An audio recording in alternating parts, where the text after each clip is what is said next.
Hello, my friends. Welcome to 40 Days to PMP Exam Success. It's day 20. In day 20, we're going to take a look at a task that is all about schedule.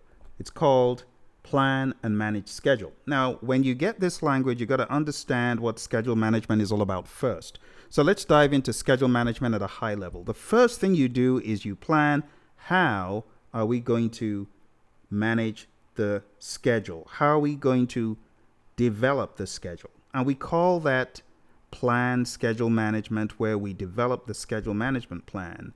When we've got a plan of action for how to attack scheduling, we then define the activities. We create a list of activities that further builds insight into what the project is all about. Remember, we've got our WBS, so we're going to take our WBS, we're going to break down the work packages in the WBS even further into a list of tasks. And then we're also going to create these attributes. We call them activity attributes. Think about it like activity metadata. So we get our activity list, activity attributes, and our milestone list. And then we sequence the activities. We put them in the logical order of occurrence.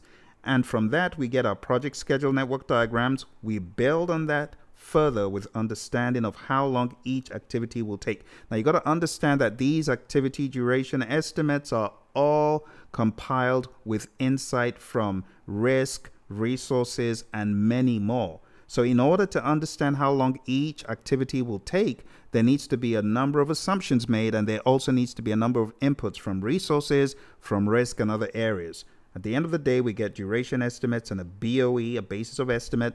We then put all of this information together, and then we have our project schedule. We have our schedule baseline, schedule data, and a project calendar, to mention a few. We take all of this and it creates that schedule for us. We compile all the information, and then we have our schedule. And the final thing we do is we control the schedule. We ensure that we are preventing delays, thinking ahead, monitoring progress, and we also derive schedule forecasts that tell us if we are on point, schedule-wise or not. Now, there's a lot more that goes into this, and I would really like to break it down by going into a free application called Project Libre. It's just like MS Project. We're going to create a new project here. We're going to call this example. We're going to hit OK. Again, this is free. You can find this on the Project Libre site. So let's put in a few tasks. So the very first thing you do in schedule management is you decide how we're going to develop the schedule, what software. Now we've decided, we come into the tool or whatever we're going to do, and we begin breaking down the work. So assuming we wanted to work on a project to get certified, we could say study initiating. That's the very first task. So what we're doing here is called define activities. We could say study planning, study executing, study monitoring and controlling. I'll just say MC, and study closing. And I would also say study agile and study hybrid. For example, what we're doing here is just defining the activities. We could also say take exam, and we could say pass exam. Okay, now all of these are activities except the last one, it's a milestone. Okay, milestones have 0 duration. Now that we've got our list of activities, the next thing we're going to do is sequence them. So to sequence them, we reveal the predecessor column, and here we're going to put predecessors of each of these. So the predecessor of 2 could be 1. So we'll type in a 1, and you can see it's now got a finish to start relationship. The predecessor of 3 is 2, and the predecessor of 4 is 3, and so on and so forth. And we could keep going on and on just for simplicity purposes.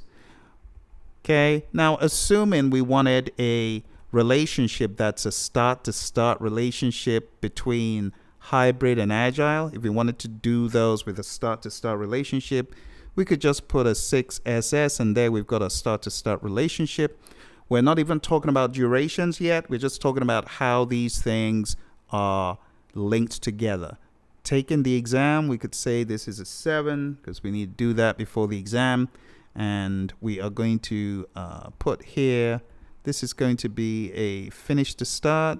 And the final one is a milestone, and that is going to be 8.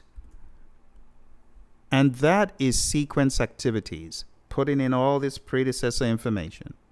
The next thing we're going to do, based on our awareness of resources, assuming we had all the resources and stuff, we could have resources assigned to all of these, but we won't go into that today. Next thing we're going to do is put in some durations. To study initiating could take a day, planning could take 2 days, executing could take 2 days, monitoring and controlling could take a day, closing could take a day, studying Agile 2 days, studying hybrid 1 day, and of course we have the exam, which we would say is a day, and the milestone is 0. And that is a very high level way of how we define the activities, sequence the activities, estimate activity durations, and guess what? Now we have our schedule. That's our schedule.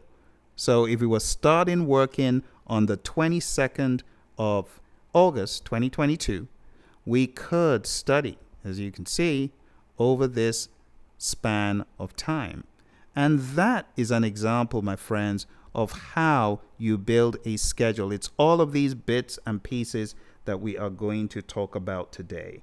Okay, so let's jump into the study. Like I said, there's a lot of stuff to talk about, and we're going to get on the road as we always do, and we are going to talk schedule management. Remember, this is day 20, so I want to applaud you. Those of you who have been following, this is halfway. You get done with today, you are halfway there. So very well done. Hey folks, how you doing? It's your buddy Phil here. Welcome to 40 Days to PMP Exam Success. I hope you're well. Today we've got a very important one which every project manager should know about because it has to do with the schedule. And it's simply called Plan and Manage Schedule. To plan and manage schedule, you got 6 things the PMI gives you in the 6th edition that you should be aware of. And it's plan, schedule management, define activities, create a list of activities. That's really what they're saying when they say define activities. And then we have sequence activities. Sequence activities means put the activities in the logical order of occurrence. All those dependencies, make sure it's baked in. And then estimate activity durations. Based on the sequence, what is the duration going to be as far as how long these things will actually take? So we estimate the activity duration, and then you got your schedule. It's that simple. Develop schedule is where you get your schedule. We also have a schedule baseline that's an output.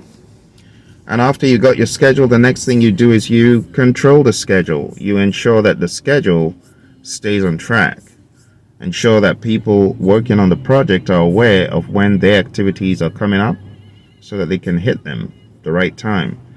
So the task, plan and manage schedule, which we're reviewing here on day 20, has a number of sub-bullets. These enablers, we call them. So we have estimate project tasks, milestones, dependencies, and story points. Utilize benchmarks and historical data, which makes sense.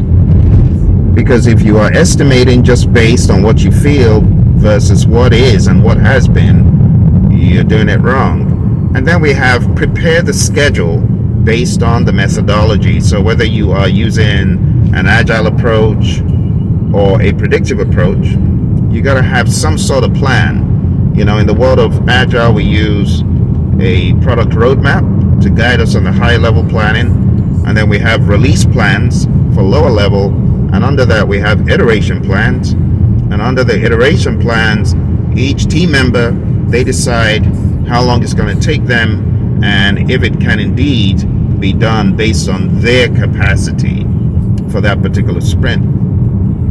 And then we have measure ongoing progress based on methodology. And that is pretty much controlling the schedule, where you're checking to make sure, based on how we're proceeding, are we likely to finish or not. That's really more for traditional. In the world of Agile, we already know what our time box is. You know, we already have a time box, and our issue is not how long will an activity take, it's will the activity fit within the time box? That's what we ask ourselves in the world of Agile. Next, we have modify the schedule as needed based on methodology. So you modify your schedule in the world of traditional depending on whether you are with a tight timeline and a milestone that must absolutely hit, or if there's flexibility. If there's flexibility, you adjust as needed. But if there's a hard milestone, your question needs to be, how are we going to get this done? Are we going to crash the schedule? Are we going to fast track?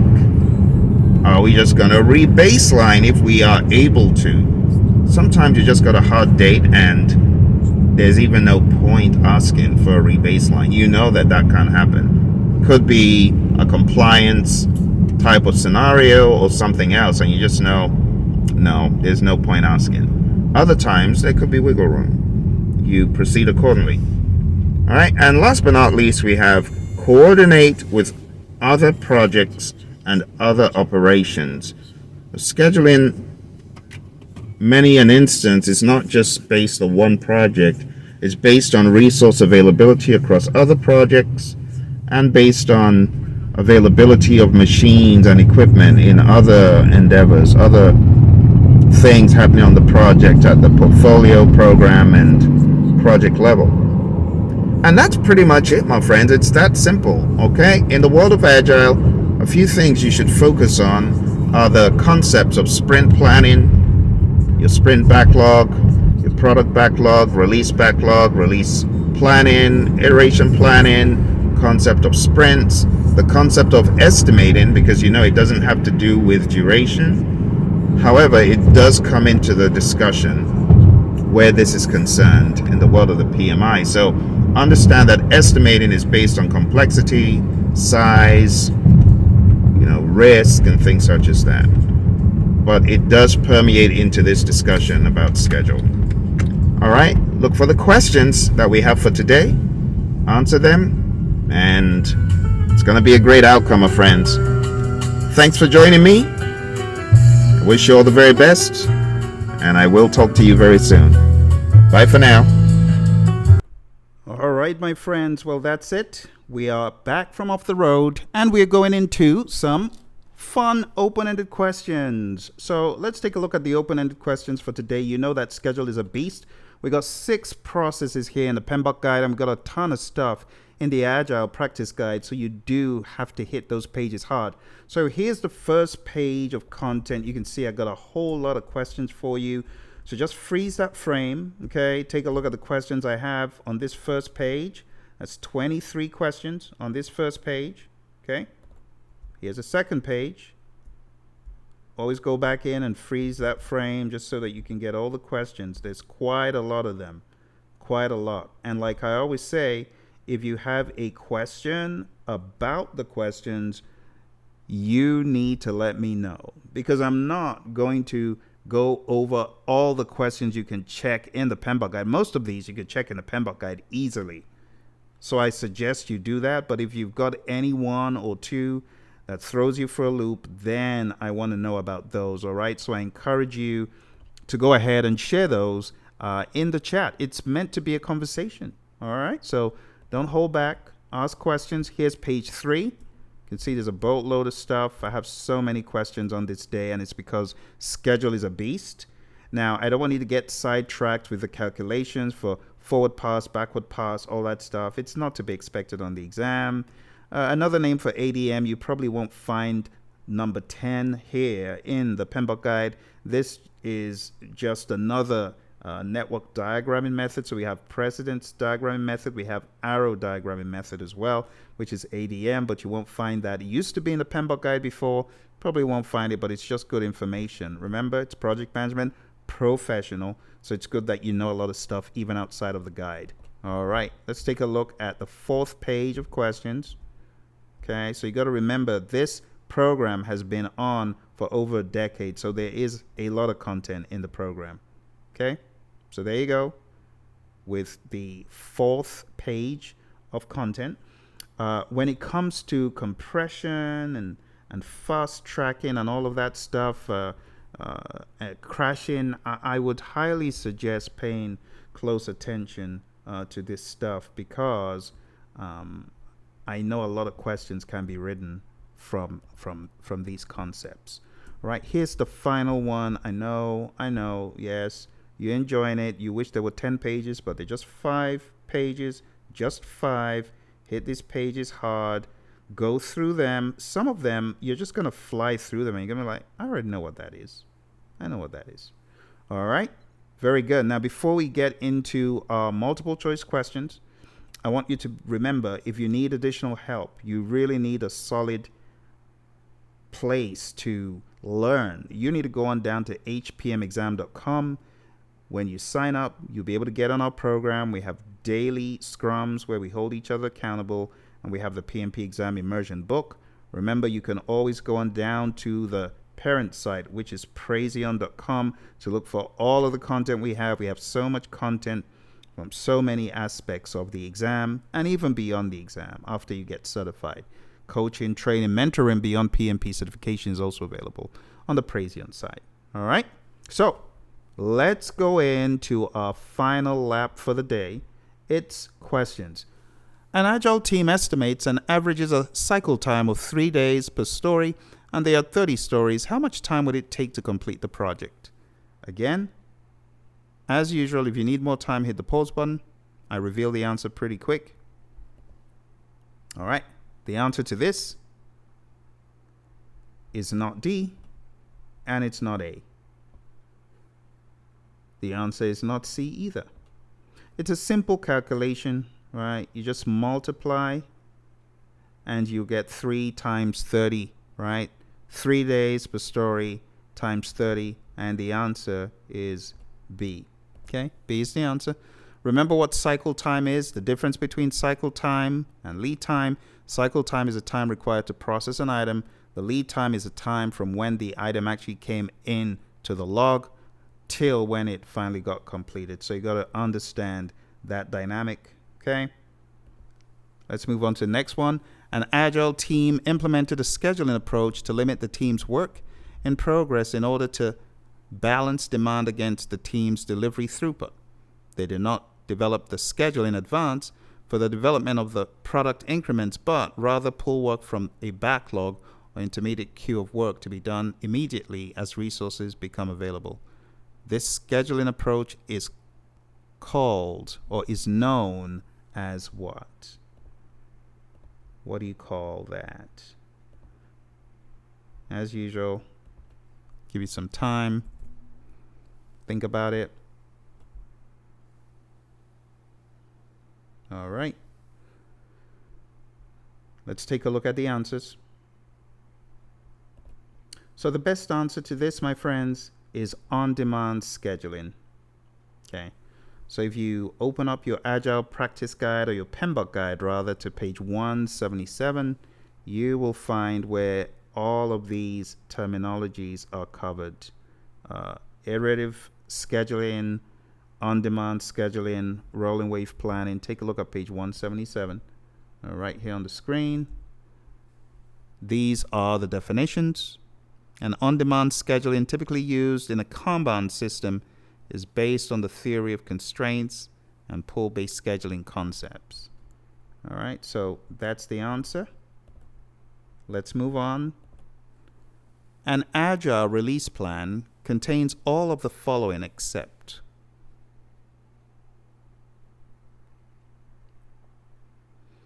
All right, so the answer to this, my friends, cannot be something that is higher level than the release plan. The release plan does contain iteration plans. So remember, it says except. So we're looking for the except. So it's not A, it's not D, and it's not C, because these are all in an Agile release plan. But the roadmap is not. The roadmap is higher level than a release plan, so it cannot be in it. All right, take a look at page 216 in the PMBOK guide. Let's move on. Burn-up chart is typically used for what?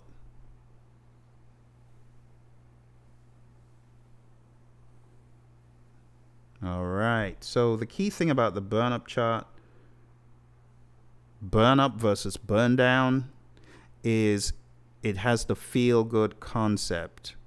If you've read the Agile guide, you know what I'm talking about. Burn down charts, they're a little bit miserable to look at because it shows you all that is left. Okay? So, the best answer to this is not A, and it's not B, because this is talking about features. So it's not to do with the features. The burn up doesn't show what's remaining, it shows the points completed.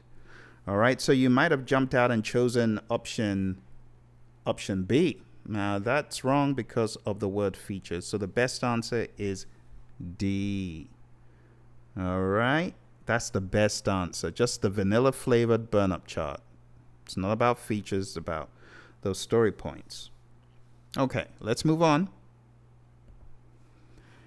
You are a project manager for a construction project. The steering group asked you to accelerate the schedule to meet an imposed date. As agreed with the steering group, you are constructing the foundation for a building before completing all of the architectural drawings. This is an example of what? Okay, let's go ahead. Hit the pause button if you need more time. 3, 2, and 1. All right.